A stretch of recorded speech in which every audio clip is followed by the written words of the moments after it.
नमस्कार विद्यार्थी मित्रांनो, माझं नाव सुहास भिसे. स्वागत आहे तुमचं सर्वांचं परदा करंट अफेअर्स मराठी या आपल्या मायबोली भाषेतील एज्युकेशनल यूट्यूब चॅनलमध्ये.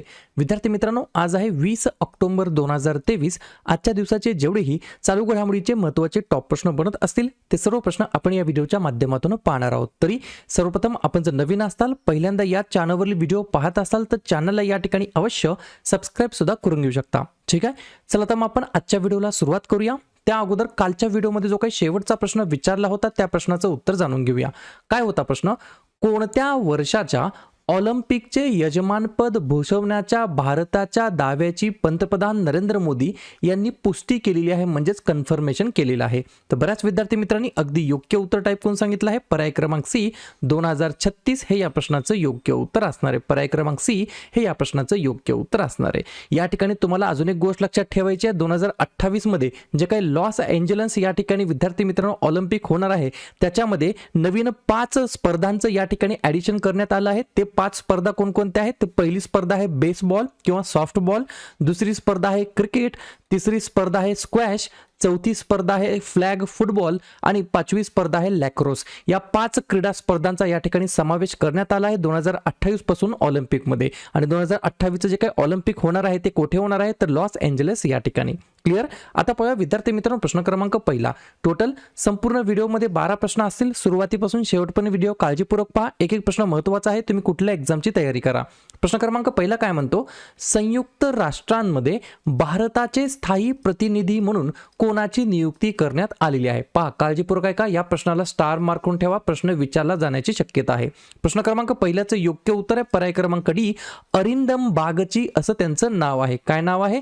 अरिंदम बागची असं त्यांचं नाव आहे. त्यांना या ठिकाणी विद्यार्थी मित्रांनो संयुक्त राष्ट्रामध्ये भारताचे स्थायी प्रतिनिधी म्हणून त्यांची नियुक्ती करण्यात आलेली आहे. ठीक आहे, एक एक्स्ट्रा पॉइंट लिहून घ्या. जेनेवा या ठिकाणी असलेल्या संयुक्त राष्ट्रामध्ये आणि इतर आंतरराष्ट्रीय संस्थांमध्ये भारताचे स्थायी प्रतिनिधी म्हणून त्यांची नियुक्ती करण्यात आली आहे.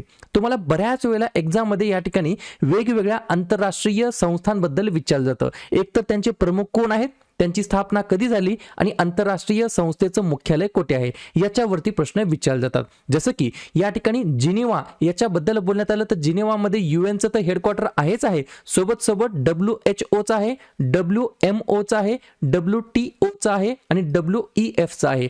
WHO म्हणजेच वर्ल्ड हेल्थ ऑर्गनायझेशन, WMO म्हणजेच वर्ल्ड मेट्रोलॉजिकल ऑर्गनायझेशन, WTO म्हणजेच वर्ल्ड ट्रेड ऑर्गनायझेशन आणि WEF म्हणजेच वर्ल्ड इकॉनॉमिक फोरम. या सर्वांचं जे काही हेडक्वार्टर्स आहेत, मुख्यालय आहेत, ते कुठे आहेत? जेनिवा या ठिकाणी. पहिलाच प्रश्न कशा संदर्भात होता? महत्त्वाच्या नियुक्तीबद्दल. तर लगेच मागील वेगवेगळ्या महिन्यांमध्ये जे काही महत्त्वाच्या ठिकाणी नियुक्त झाल्या त्याच्यावरती आपण चर्चा करूया. जसं की व्यवस्थितपणे लिहून घ्या. म्युच्युअल फंड संघटनेचे अध्यक्ष आहेत भारतातील Navneet Munot. Press trust of इंडियाचे नवीन अध्यक्ष बनलेत KN शांतकुमार. केंद्रीय प्रत्यक्ष कर मंडळाचे नवीन अध्यक्ष बनलेत नितीन गुप्ता. भाभा अणुसंशोधन केंद्राचे नवीन संचालक बनलेत विवेक भसीन.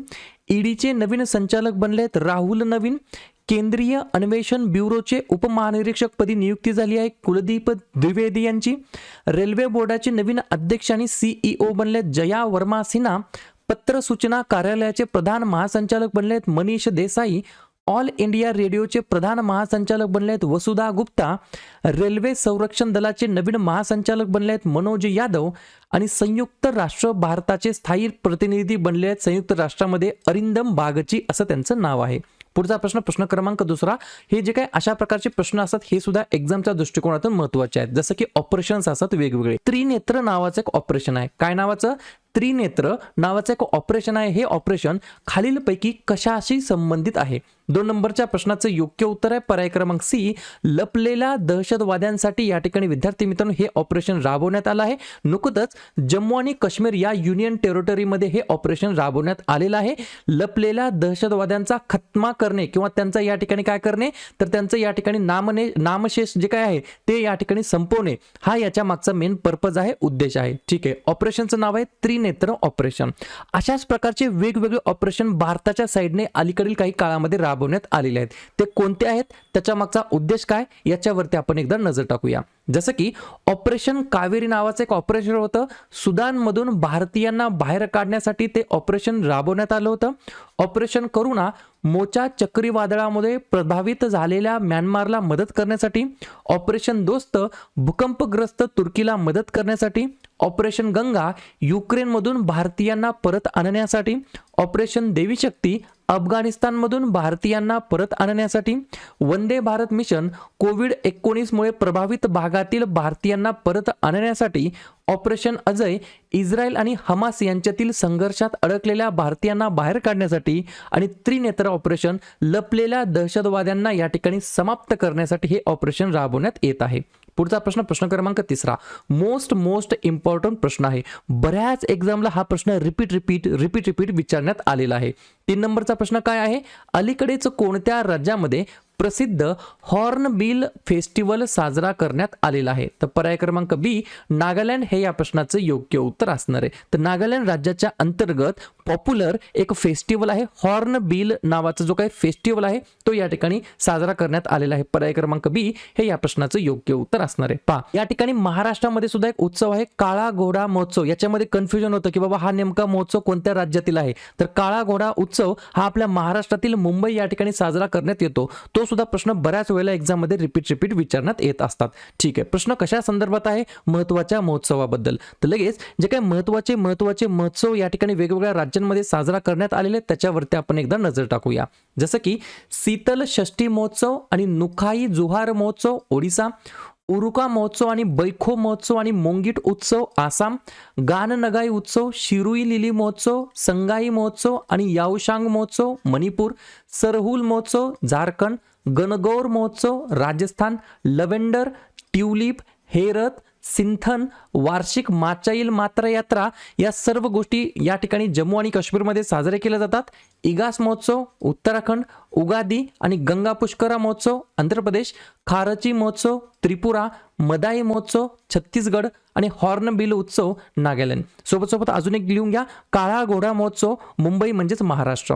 पुढचा प्रश्न, प्रश्न क्रमांक 4, वर्ल्ड स्टॅटिस्टिक्स डे म्हणजेच जागतिक सांख्यिकी दिवस केव्हा साजरा करण्यात येत असतो? तर आजच्या दिवशी 20 ऑक्टोबरला दरवर्षी विद्यार्थी मित्रांनो जागतिक सांख्यिकी दिवस म्हणून आपण साजरा करतो. ठीक आहे, या ठिकाणी 2 गोष्टींमध्ये कन्फ्युजन होतं. एक तर तुम्हाला असं विचारलं जाईल जागतिक सांख्यिकी दिवस कधी असतो किंवा राष्ट्रीय सांख्यिकी दिवस कधी असतो. कन्फ्युजन करू नका, लिहून घ्या. जागतिक सांख्यिकी दिवस आपण साजरा करतो 20 ऑक्टोबरला आणि राष्ट्रीय सांख्यिकी दिवस आपण साजरा करतो 29 जूनला. सोबत 2 पॉइंट लिहून घ्या. राष्ट्रीय सांख्यिकी दिवस केव्हा साजरा करतो? 29 जूनला. कशामुळे? तर दिवंगत प्राध्यापक प्रशांत चंद्र महालनोबिस यांच्या जयंतीनिमित्त 29 जूनला राष्ट्रीय सांख्यिकी दिवस म्हणून साजरा करतो. त्यांनी काय केलं आहे? तर त्यांनी इंडियन स्टॅटिस्टिकल इन्स्टिट्यूटची स्थापना केलेली आहे. ठीक आहे, सर्व गोष्टी लिहून घेतल्या. प्रश्न कशा संदर्भात होता? महत्त्वाच्या दिवसाबद्दल. तर लगेच ऑक्टोबर महिन्यातील जे काही महत्त्वाचे दिवस आहेत त्याच्यावरती आपण चर्चा करूया. काळजीपूर्वक आहे का? 1 ऑक्टोबरला असतो वृद्ध व्यक्तींचा आंतरराष्ट्रीय दिवस, राष्ट्रीय पेन्शन प्रणाली दिवस आणि जागतिक शाकाहारी दिवस. 2 ऑक्टोबरला असतो गांधी जयंती, त्यानंतर लाल बहादूर शास्त्री जयंती आणि आंतरराष्ट्रीय अहिंसा दिवस. त्याच्यानंतर पहिल्या सोमवारी असतो ऑक्टोबरमधील जागतिक अधिवास दिवस. यावर्षी पहिल्या सोमवारी आहे 2 ऑक्टोबर. त्या दिवशी जागतिक अधिवास दिवस म्हणून आपण साजरा करतो. त्यानंतर 5 ऑक्टोबर जागतिक शिक्षक दिवस, 7 ऑक्टोबर जागतिक कापूस दिवस, 8 ऑक्टोबर भारतीय वायुसेना दिवस, 9 ऑक्टोबर जागतिक पोस्टल दिवस, 10 ऑक्टोबरला 2 दिवस असतात, राष्ट्रीय पोस्टल दिवस आणि जागतिक मानसिक आरोग्य दिवस, 11 ऑक्टोबर आंतरराष्ट्रीय बालिका दिवस, 13 ऑक्टोबर आपत्ती जोखीम कमी करण्यासाठी आंतरराष्ट्रीय दिवस, 14 ऑक्टोबर जागतिक मानक दिवस, 15 ऑक्टोबर जागतिक विद्यार्थी दिवस, 16 ऑक्टोबरला 3 दिवस असतात, जागतिक अन्न दिवस, जागतिक भूल दिवस आणि जागतिक मणक्याचे दिवस, 17 ऑक्टोबर गरिबी निर्मूलनासाठी आंतरराष्ट्रीय दिवस, 20 ऑक्टोबर जागतिक सांख्यिकी दिवस, 21 ऑक्टोबर पोलीस स्मृती दिवस, 24 ऑक्टोबरला 2 दिवस असतात, जागतिक पोलिओ दिवस आणि संयुक्त राष्ट्र दिवस, आणि 31 ऑक्टोबरला असतो राष्ट्रीय एकता दिवस. क्लिअर. पुढचा प्रश्न, प्रश्न क्रमांक 5. भारतीय लष्कराने कोणत्या देशामध्ये कॅम्ब्रियन पेट्रोल स्पर्धा 2023 आंतरराष्ट्रीय लष्करी सरावामध्ये सुवर्ण पदक या ठिकाणी जिंकलेलं आहे? 5व्या नंबरच्या प्रश्नाचं योग्य उत्तर आहे पर्याय क्रमांक डी, UK युनायटेड किंगडम या ठिकाणी विद्यार्थी मित्रांनो आयोजित केलेल्या आंतरराष्ट्रीय लष्करी सरावामध्ये सुवर्ण पदक जिंकलं आहे आपल्या इंडियन आर्मीने. ठीक आहे. 3/5 गोरखा रायफलची एक टीम होती, फ्रंटियर फोर्सची टीम होती, त्यांनी या ठिकाणी हे गोल्ड मेडल जिंकलेलं आहे. ठीक आहे. कशाबद्दल बोलण्यात आलं? आपल्या भारतीय लष्कराबद्दल. तर लगेच आपल्या ज्या काही भारताची लष्कर आहे किंवा भारतीय सैन्य आहे याच्याबद्दल काही ठराविक गोष्टीवरती एक्झाम मध्ये प्रश्न विचारले जातात, त्याच्यावरती एकदा नजर टाकूया. जसं की कमांडर इन चीफ असतात भारताचे राष्ट्रपती, कोण आहेत? द्रौपदी मुर्मू. कितवे राष्ट्रपती आहेत? 15वे राष्ट्रपती. CDS कोण आहेत? लेफ्टनंट जनरल अनिल चौहान, हे या ठिकाणी भारताचे सध्याचे वर्तमानमधील CDS आहेत. कितव्या क्रमांकाचे? दुसऱ्या क्रमांकाचे. पहिल्या क्रमांकाचे कोण होते हे मला तुम्ही कमेंट बॉक्समध्ये सांगा. या ठिकाणी लष्कर प्रमुख कोण आहेत? जनरल मनोज पांडे. आणि लष्कर उपप्रमुख कोण आहेत? MV सुचेंद्र कुमार. सर्व गोष्टी कशा संदर्भात आहेत? भारतीय लष्कराबद्दल. मग लगेच भारतीय लष्कर डे आपण केव्हा साजरा करतो? 15 जानेवारीला. पुढचा प्रश्न, प्रश्न क्रमांक 6. कोणत्या राज्याच्या मुख्यमंत्र्यांनी त्या राज्याच्या अंतर्गत रब्बी मोहीम 2023 सुरू केलेली आहे? तर पर्याय क्रमांक सी, बिहार हे या प्रश्नाचं योग्य उत्तर असणार आहे. तर बिहार राज्याच्या अंतर्गत रब्बी हंगामा संदर्भात कृषी विभागामार्फत राबवण्यात येणाऱ्या योजनांची माहिती शेतकऱ्यांना देण्यासाठी रब्बी कॅम्पेन 2023 सुरू करण्यात आला आहे. पर्याय क्रमांक सी, बिहार हे या प्रश्नाचं योग्य उत्तर असणार आहे. लगेच आपण बिहारबद्दल चर्चा करूया. या राज्याची स्थापना झाली 22 मार्च 1912ला. मुख्यमंत्री आहेत नितीश कुमार, राज्यपाल आहेत राजेंद्र विश्वनाथ आर्लेकर, आणि राजधानी आहे पटना. 3 महत्वाची राष्ट्रीय उद्यान आहेत, वाल्मिकी, राजगीर आणि कानवर, आणि एकच महत्वाचं धरण आहे इंदापुरी नावाचं. पुढचा प्रश्न, प्रश्न क्रमांक 7.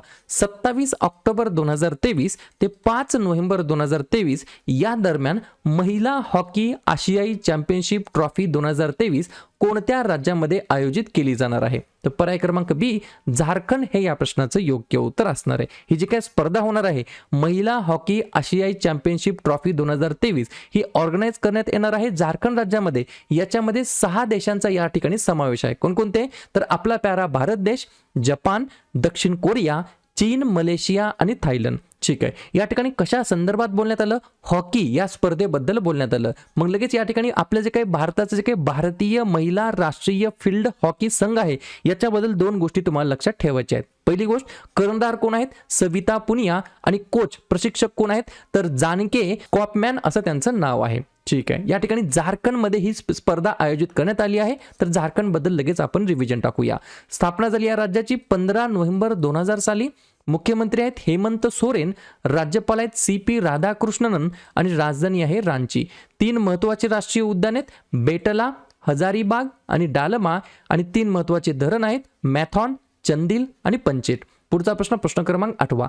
Indian renewable energy development agency limited याचे वित्त संचालकापदी कोणाची नियुक्ती करण्यात आली आहे? तर पर्याय क्रमांक ए, विजय कुमार मोहंती असं त्यांचं नाव आहे. क्लिअर. पर्याय क्रमांक ए, विजय कुमार मोहंती हे या ठिकाणी Indian renewable energy development agency लिमिटेडच्या या ठिकाणी वित्त संचालकपदी त्यांची नियुक्ती करण्यात आलेली आहे. पुढचा प्रश्न, प्रश्न क्रमांक 9.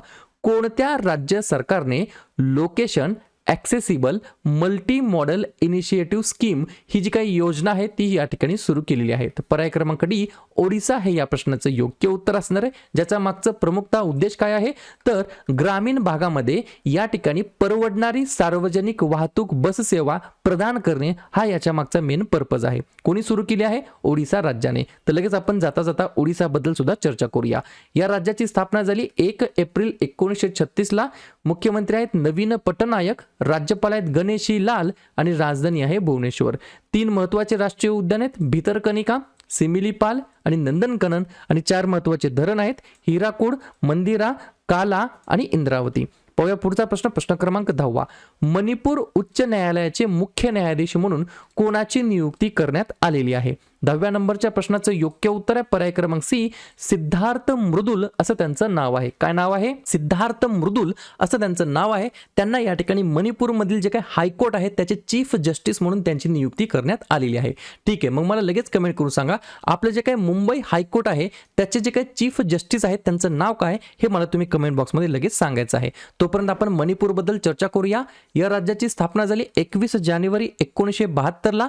मुख्यमंत्री आहेत एन बिरेन सिंग, राज्यपाल आहेत अनुसुया उइके आणि राजधानी आहे इम्फाळ.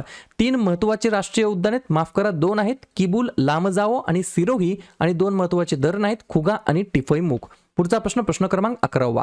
कामगारांसाठी किमान वेतन सुनिश्चित करण्यासाठी कोणते प्रथम राज्य या ठिकाणी ठरणार आहे? 11व्या नंबरच्या प्रश्नाचं योग्य उत्तर आहे पर्याय क्रमांक बी, झारखंड हे या प्रश्नाचं योग्य उत्तर असणार आहे. अशा प्रकारे शेवटचा प्रश्न, प्रश्न क्रमांक 12वा. राष्ट्रपती कॉलर्स या सन्मानाने कोणत्या बटालियनला सन्मानित करण्यात आलेला आहे? तर पर्याय क्रमांक ए, 3rd battalion of Naga regiment यांना या ठिकाणी विद्यार्थी मित्रांनो प्रेसिडेंट कॉलर्स या सन्मानाने सन्मानित करण्यात आलेला आहे. क्लिअर? तर अशा प्रकारे विद्यार्थी मित्रांनो हे होते आजचे 12 प्रश्न. उपक्रम कंटेंट हा जो काही प्रयत्न आम्ही सुरू केला आहे मराठी भाषेमध्ये मराठी विद्यार्थ्यांसाठी कसा वाटतो नक्कीच कमेंट करत चला. आणि या ठिकाणी तुमच्यासाठीचा आजचा खास प्रश्न, लोकसभेचे जे काही आपले अध्यक्ष आहेत ओम बिर्ला कोणत्या देशाच्या संसदेला P20 प्रेसिडेन्सी सोपवणार आहेत किंवा सोपवतील? इंडोनेशिया, ब्राझील, इस्रायल की जपान? तर ज्या पण विद्यार्थ्यांनी या प्रश्नाचं योग्य उत्तर येत असेल त्या प्रश्नाचं उत्तर तुम्ही कमेंट बॉक्समध्ये बिंदासपणे टाईप करून सांगा. या प्रश्नाचं उत्तर चुकू द्या, बरोबर येऊ द्या, काहीच हरकत नाही, परंतु ट्राय करणं, प्रयत्न करणं हे सर्वात जास्त महत्त्वाचं आहे. आणि दुसऱ्या दिवशी येऊन आपण दिलेल्या प्रश्नाचं उत्तर हे बरोबर आलं की चुकलं हे दुसऱ्या दिवशी येऊन चेक करणं, तपासणं हे देखील तितकंच जास्ती महत्त्वाचं सुद्धा आहे.